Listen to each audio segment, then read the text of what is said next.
Okay, having seen the basic types in SML, let's look at some more complicated types. The first example is the Cartesian product of types. Okay.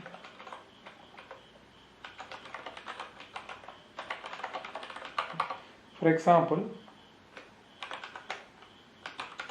let's look at some bindings.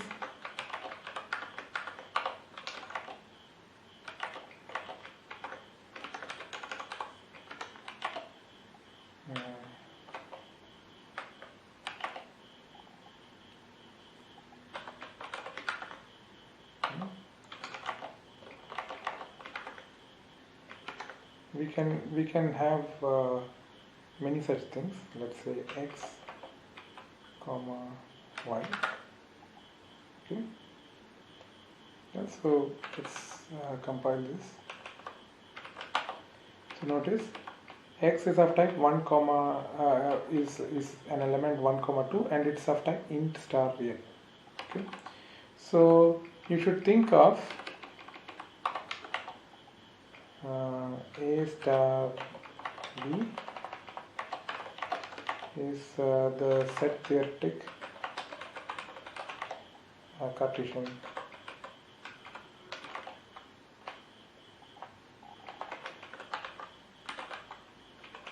Okay. So in other words, a star b consists of values of the values a comma b, where a is of type a and b is of type b. Okay.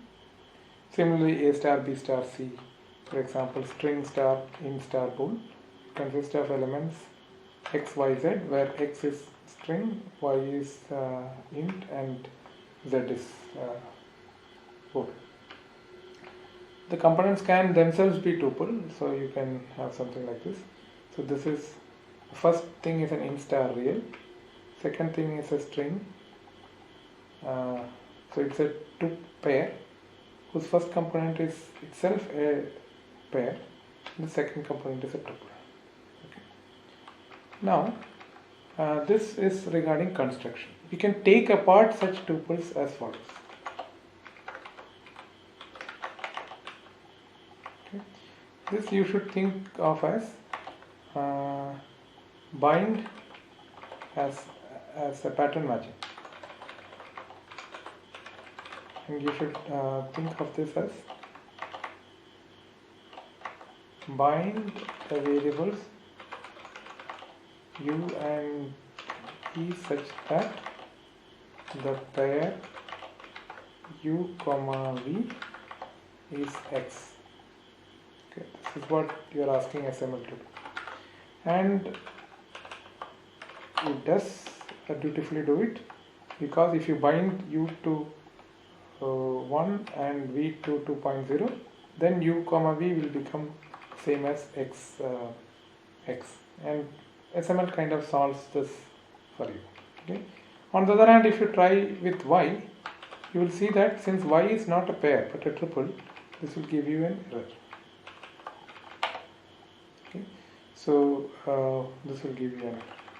On the other hand, if you look at z is actually a pair. Okay, so this will work out. Let's check that out.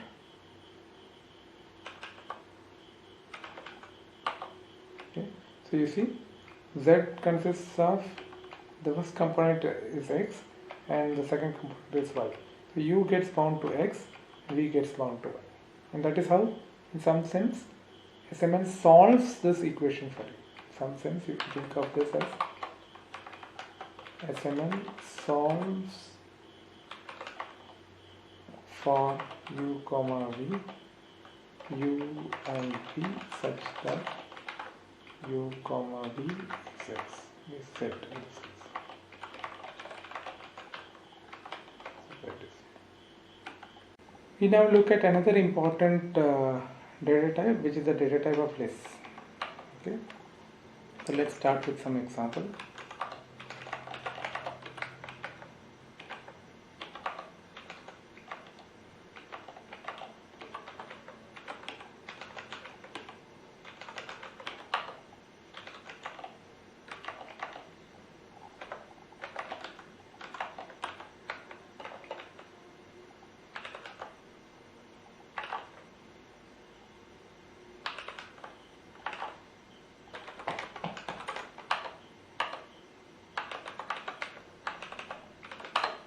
Okay, so we see that X is the list 1, 2, 3.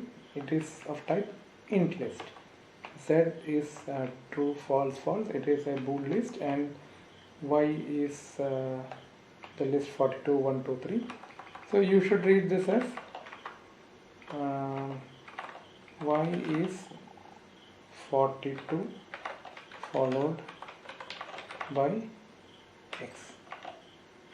Or the other way to say is that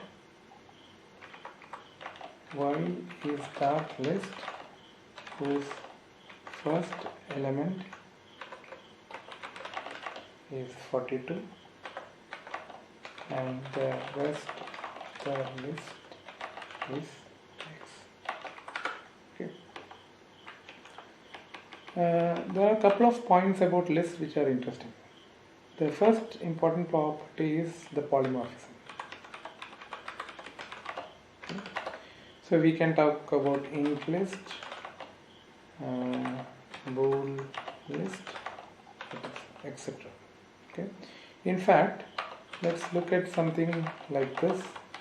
Look at its type.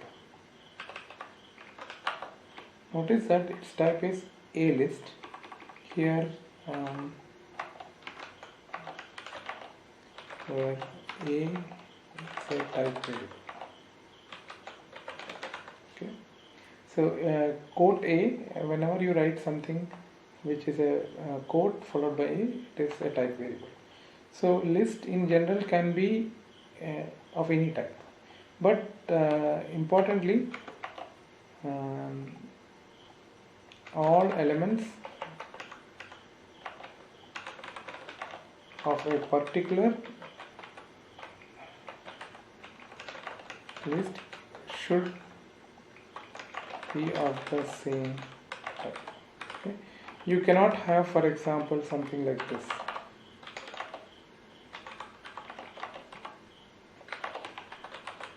Because the first one is a int and the second one is a boolean.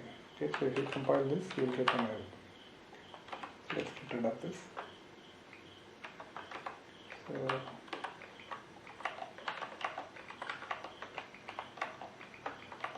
this is an error.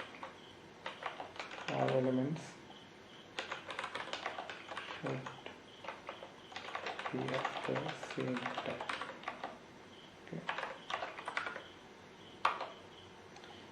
Okay, and more importantly, it gives an example of a recursively defined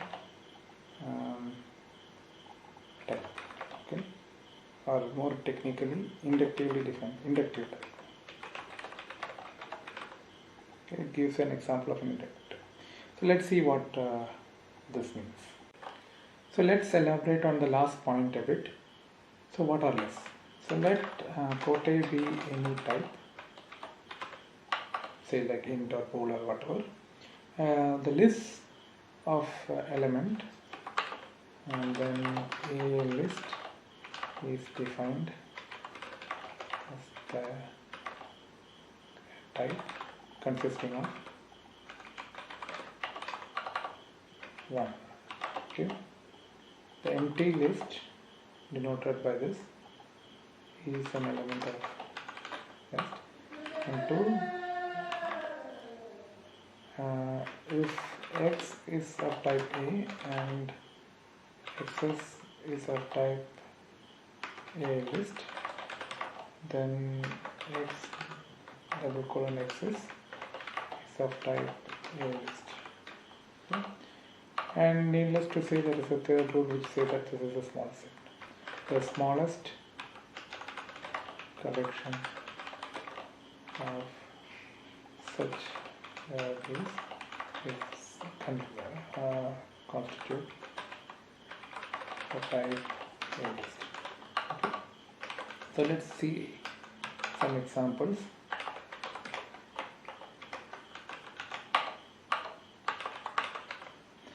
So, for example, we have been writing this list. What it really is this.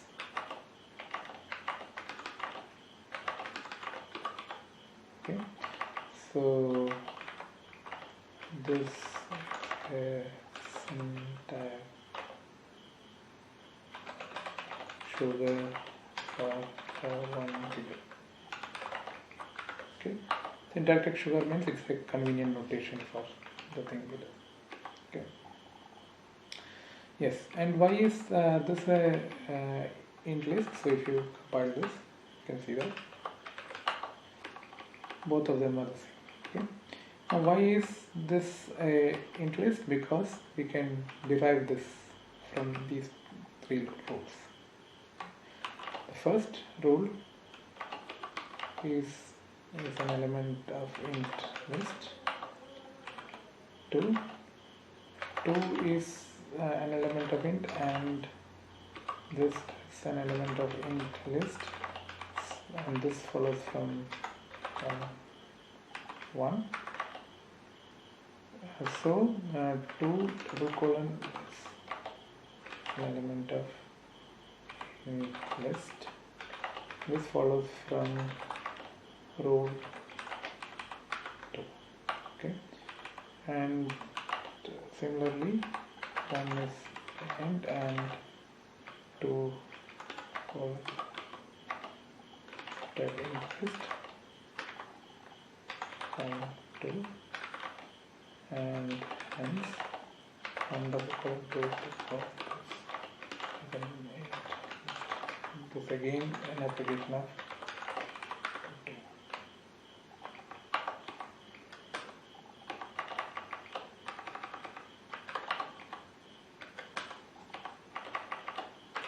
Okay, so this is what it is. Now just like pairs, we can also kind of do pattern matching and solve certain bindings. So for example, suppose I do something like this: u double colon us equal to y. Okay, let me put it as x. Okay, see what happens. So it binds u to 1 and us to 2. Why is that? Because this is a pattern matching for list.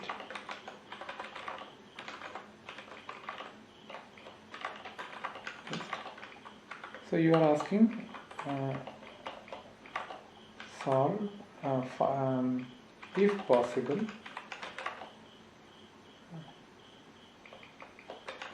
find bindings for u and us such that u double colon us is the same as x. Okay, and standard ML immediately gives you such a binding. Okay, so remember that there are only two possible ways in which list can be: either it is x colon xs, for x being this and xs being this, or it is an empty list. Okay, so if you try to solve the same equation where you have an empty list instead, what will happen? This will return this will not match. It will show you an error. Okay, this is because there is no, it cannot possibly find bindings for u and v and vs such that if you take v cons vs, v double colon vs, you get empty. That's not possible. These are two exclusive ways in which you can build the list. Okay, so this is how you do pattern matching based destruction on list elements.